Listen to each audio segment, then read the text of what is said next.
A reading from the Gospel, the Good News, according to Luke.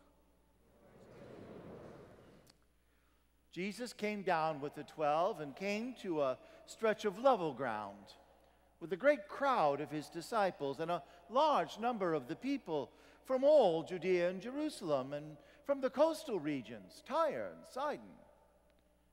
And raising his eyes towards his disciples, he said, "Blessed are you who are poor.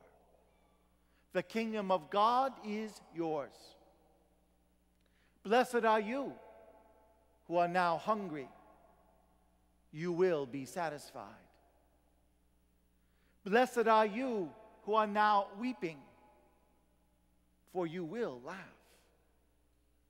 Blessed are you when people hate you, when they exclude you and insult you or denounce your name as evil on account of the Son of Man.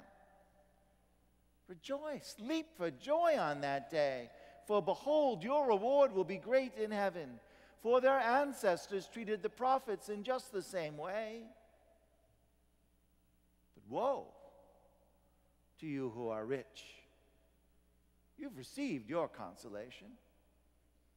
Woe to you who are filled now. You will be hungry. Woe to you who laugh now. You will grieve and weep. Woe to you when all speak well of you, for their ancestors treated the false prophets in just the same way." The Gospel of the Lord.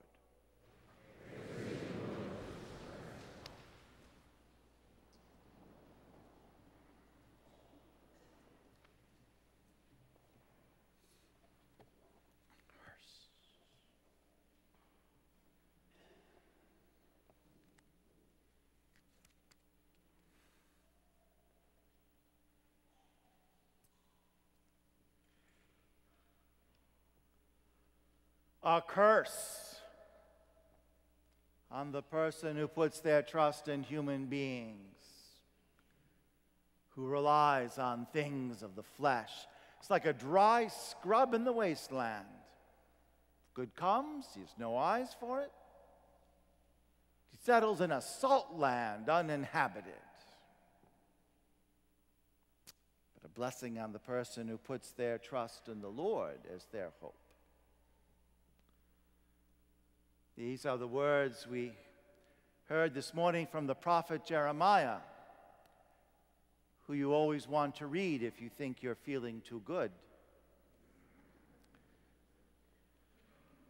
But anyone who has lost a job or their business, who has lost their pension or their home, anyone whose life savings have been devoured by health care, anyone whose loved one now loves another, to anyone who struggles, Jeremiah's question, who can be trusted, is a contemporary one indeed. There are times when all of us who have devoted our life to love wonder and say with exasperation and disappointment, the only one we can trust is God. But what do we mean when we say that? We trust God to do what? For obviously, trusting in God does not prevent disappointment, does not ensure success. What we trust in God for is the question that lies beneath the current of today's gospel. For we are not unlike those people whom the gospel portrays as coming to see Jesus. Some of us are his close friends. Some of us are merely curious.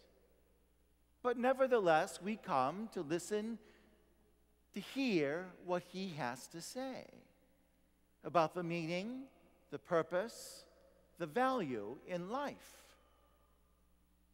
We come troubled by unclean spirits within us. And we seek to touch that which is beyond ourselves, hoping to find healing, hoping to find power.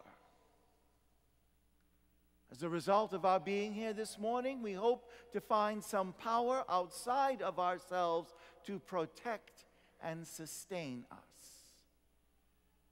We hope to find power within us. Power to love, to enjoy, to share, and if necessary, to sustain others. And today, we hear Jesus address just what it is we can trust in God. He addresses 4 dimensions of our lives: the poor, the hungry, the weeping, the hated. His words are addressed to the here and now. His words are addressed to all those who have devoted their life to love and are wondering whether that love is trustworthy. Jesus speaks to the poor, to those who do not have what others possess. Jesus speaks to the hungry, to those who need something so badly that not to have it makes them eat their own flesh and then wither and die.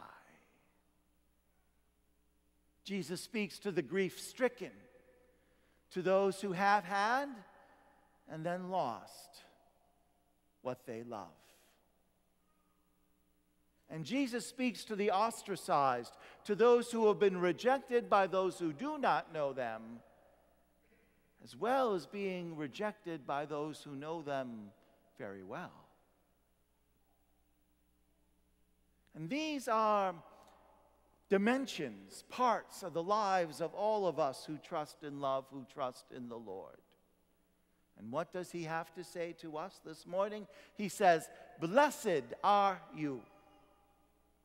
Now, when we think of blessing, we think of something that's good luck, something that's good fortune, some favorable occurrence that has happened in our life. These are, we say, blessings.